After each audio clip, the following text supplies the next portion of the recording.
Hola queridas hermanas y hermanos de Escuela Dominical. En este domingo vamos a tener nuestra clase relacionada con los capítulos 1, 2 y 3 de Mosía. Está bien interesante. Ya hemos podido compartir algunos pensamientos a través de los mensajes que yo les envié y los que me respondieron de audio y por escrito. Se los agradezco y ahorita los voy a mencionar. Esta tarde, porque ya casi son las 1:45, déjenme bajarles un poquito el volumen.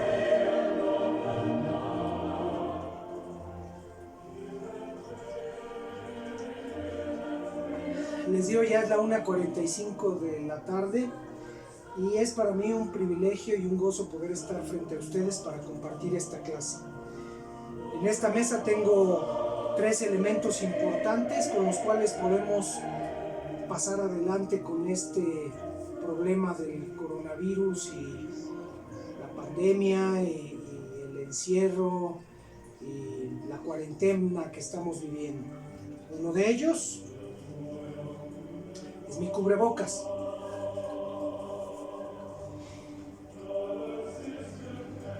¿Ok?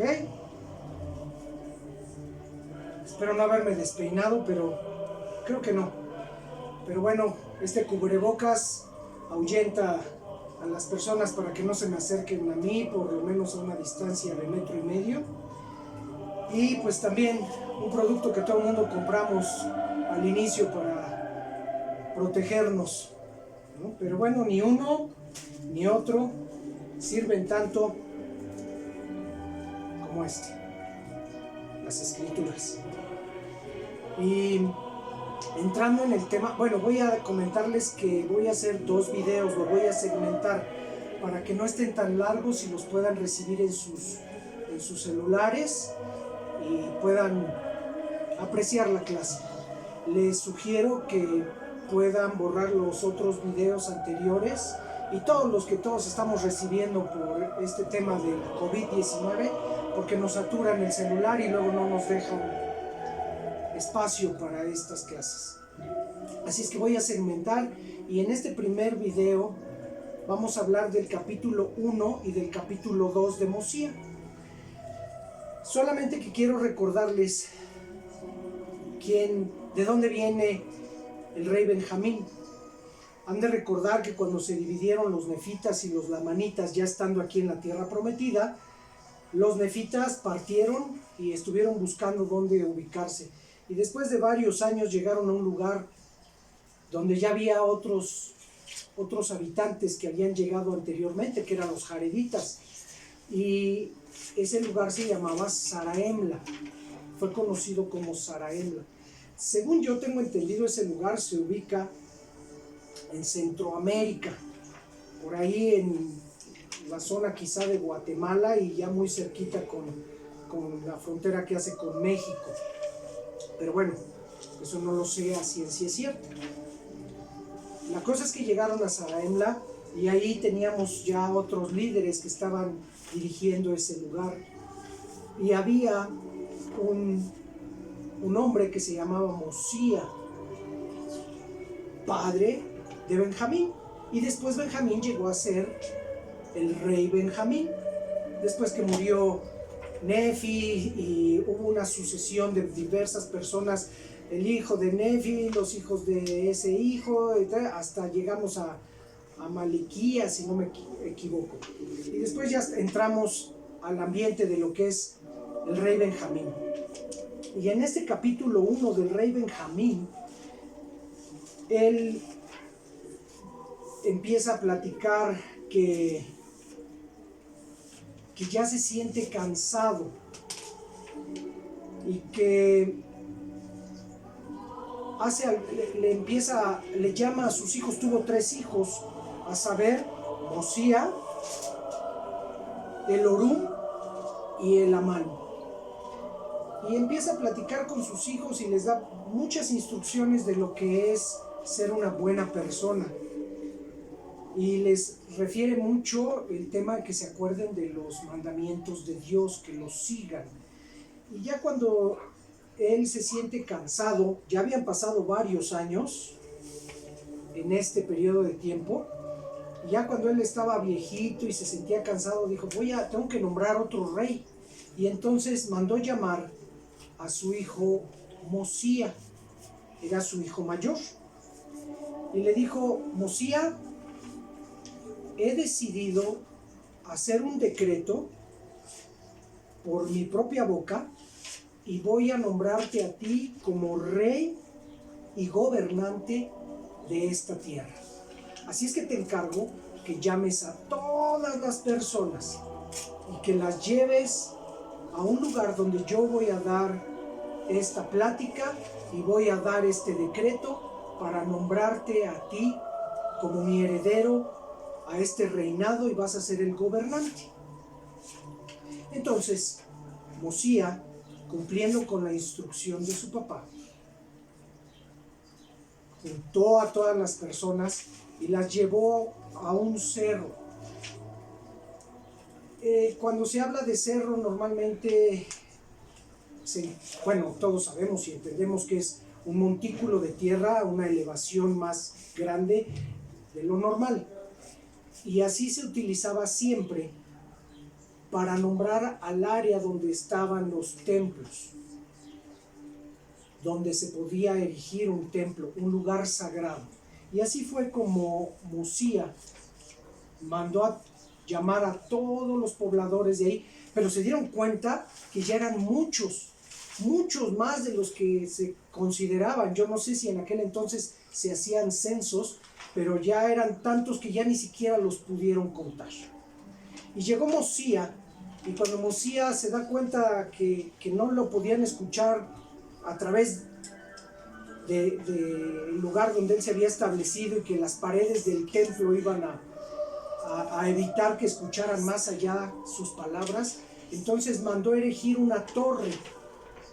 No sé cuánto tiempo habrán tardado en esa torre, pero por los años que se manejan al pie de página, parece que a lo largo de un año prepararon todo para que el rey Mosía pudiese dar este sermón, esta plática a todos los que pertenecían a su reino y pudiera darles algunos consejos, algunas instrucciones y hacerles del conocimiento que él ya estaba cansado, que él tenía que dejar esta tierra y que iba a nombrar a su hijo Mosía como rey y gobernante de esa tierra.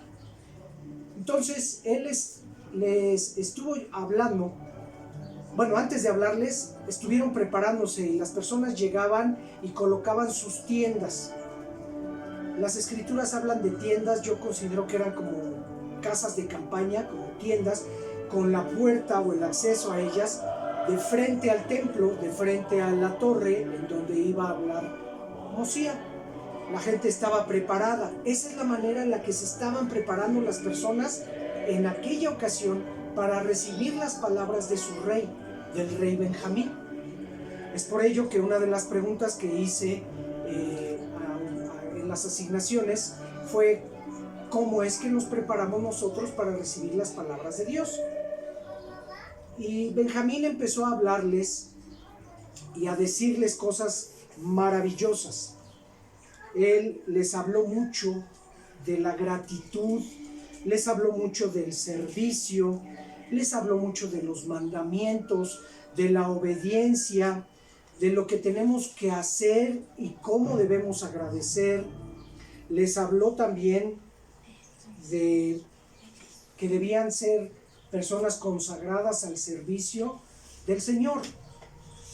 Y también les advirtió que había personas que podían rebelarse y que esa rebelión les llevaría pues a un estado de perdición. Todo eso se encuentra en el capítulo 2 de este libro de Mosía. También les dijo que con esa rebelión y los iba a llevar a un estado de perdición, la misericordia ya no iba a aplicar para ellos. Y hay cosas tan hermosas en este capítulo 2 que quiero compartir muy puntualmente. Por ejemplo, habla del servicio y que tiene que ver con el himno 16 de Un pobre forastero que hace unos minutos les puse en un audio. Y en el versículo 15 del capítulo 2 dice: con todo, hermanos míos, no he hecho estas cosas para vanagloriarme, ni las digo para acusaros por este medio, sino que hablo estas cosas para que sepáis que hoy puedo responder ante Dios con la conciencia limpia. He aquí, dice el 16, os digo que por haberos dicho que había empleado mi vida en vuestro servicio, no deseo jactarme, pues solo he estado en el servicio de Dios. Y el 17 dice: y he aquí os digo estas cosas para que aprendáis sabiduría, para que sepáis que cuando os halláis al servicio de vuestros semejantes, solo estáis al servicio de vuestro Dios. Pienso en nuestros obispos que han precedido al obispo Candia, pienso en el mismo obispo Candia, en los consejeros, en los presidentes de cada organización, en sus consejeros, en los secretarios, en todos los hermanos que de alguna manera dan servicio, y la dulce bendición que tenemos nosotros cuando recibimos las bendiciones que bajan precisamente de los cielos y que a veces ni nos damos cuenta que sobreabundan por estar cumpliendo con este servicio. El rey Benjamín les dijo, cuando empezó a hablar, que quería que abrieran sus oídos para que escucharan, que abrieran sus corazones para que entendieran y que abrieran sus mentes para que comprendieran. Él les dio una instrucción que me gusta mucho, porque no nada más es escuchar con el oído, es escuchar con el oído, con el corazón y con la mente, una conexión perfecta para poder comprender las cosas divinas que bajan del cielo. Porque él fue un instrumento de Dios en sus manos para poder ayudar a todo el pueblo. Y él decía: yo no soy más que ninguno de ustedes, yo soy otro mortal. Yo soy una persona que me gusta brindar servicio, que estoy haciendo lo mismo que ustedes, que no cobro, que no, es más, les he ayudado para que no paguen ni siquiera impuestos ni tributos. Era un buen rey, de verdad que era un buen rey. Lo que dijo Nefi al contestar la asignación que le di es muy certero, ¿no? El ejemplo que el rey Benjamín nos da es que él era una persona humilde, y que si nosotros al dar servicio a nuestros semejantes nos ponemos en ese nivel de humildad, de humillarnos hasta lo más profundo de la humildad, vamos a recibir grandes bendiciones. Él también menciona de la gratitud y dice en el versículo 20 de este capítulo 2: os digo, mis hermanos, que si diereis todas las gracias y alabanzas que vuestra alma entera es capaz de poseer, a ese Dios que os ha creado y os ha guardado y preservado, y ha hecho que os regocijéis y os ha concedido que viváis en paz unos con otros. Y sigue diciendo: y si ustedes le quieren dar tantas gracias y están tan embebidos en esa gratitud, aún así vamos a estar en deuda con nuestro Padre Celestial. Quiero que recapacitemos cada uno de nosotros de las bendiciones que tenemos. Desde que abrimos los ojos cada día, el poder respirar, el poder tener nuestros sentidos de la vista, del oído, del olfato, del gusto, del tacto, de poder tener alimentos, de tener un techo que nos proteja, de tener una familia, de tener unos líderes, de tener paz, tranquilidad, libertad, tantas y tantas bendiciones que aún cuando nos pasáramos toda la vida dando gracias a nuestro Padre Celestial por ellas, aún así no cumpliríamos con todo nuestro propósito de agradecimiento. Entonces, qué importante es dar ese servicio como una muestra de agradecimiento. Y cuando damos ese servicio, dice mi suegra, la hermana Cermeño, que la felicidad es un propósito por el cual venimos a esta tierra. Octavio nos dice que a través del servicio obtenemos felicidad. Y las escrituras, hay una de Dominio que dice que Adán cayó para que existiese el hombre, y el hombre existe para tener felicidad. Entonces, pienso a veces que tenemos nuestro camino tan planito que nosotros mismos a veces le ponemos chipotes para que no seamos tan felices y andamos buscando pretextos para ello. Yo creo que el rey Benjamín nos da una gran lección de cómo podemos brindar ese servicio de manera agradecida y al mismo tiempo sin esperar nada a cambio. Cuando nosotros estamos al servicio del Señor y cuando nosotros estamos al servicio de nuestros semejantes, las bendiciones abundan. Eso es un testimonio que yo tengo. Y como dice por aquí en alguna escritura, que cuando nosotros estamos, creo que ya la leí, cuando estamos al servicio de nuestros semejantes, estamos al servicio de nuestro Dios. Así es que es muy, muy padre que nosotros podamos estar buscando oportunidades de servir a nuestro Padre Celestial directamente y a través de las demás personas.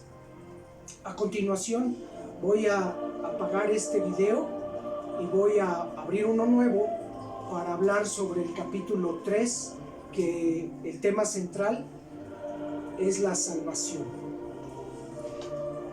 No sin antes quiero dejar en claro que los hijos de Mosía, porque me vino a la mente, es algo pues interesante, como un breviario cultural.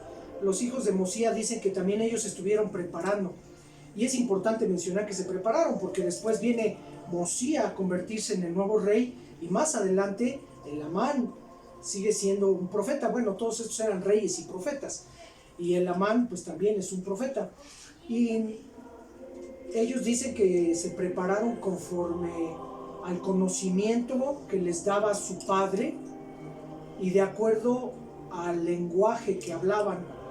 Y ese lenguaje nos remite a, ahí tiene un pie de página, les voy a decir, y nos remite, creo que al libro denominado Mormón, dentro del libro de Mormón.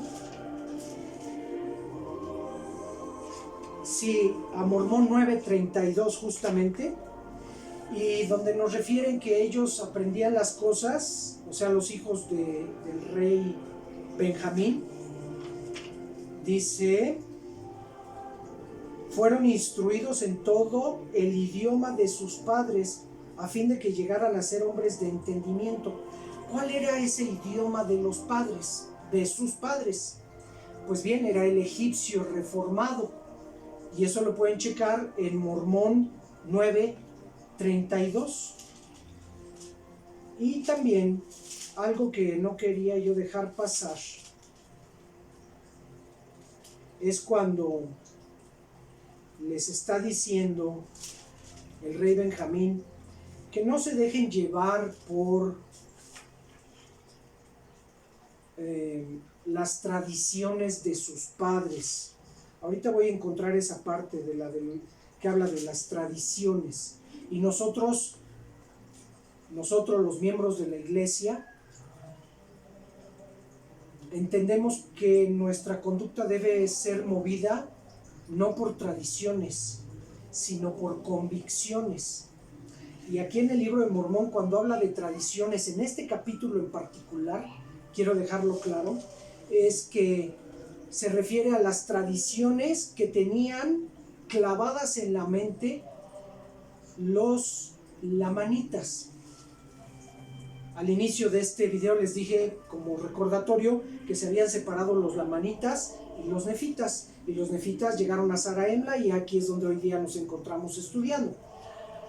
Pero los lamanitas se quedaron con tradiciones tontas, con tradiciones por las cuales era que se la pasaban pelee y pelee contra los nefitas, porque en la mente de los lamanitas existía la idea de que los nefitas habían traicionado, y esto se refiere a desde Nefi y sus hermanos Lamán y Lemuel, y que desde ahí había existido una traición por parte de Nefi, y que cuando llegaron a la tierra prometida, al haberse segregado, al haberse separado, también había habido una traición, y que se habían llevado la leona o la brújula, y que se habían llevado también los anales, que eran los anales de bronce. Pero nada de eso es real. Todo lo que los lamanitas habían estado guardando en su mente y almacenando un odio y un coraje hacia los nefitas, proviene justamente de esas tradiciones, porque sus padres les habían enseñado cosas equivocadas, cosas que no son ciertas. Entonces, aquí esto me sirve para que podamos aprender el día de hoy también lo que es una tradición y lo que es una convicción de una realidad.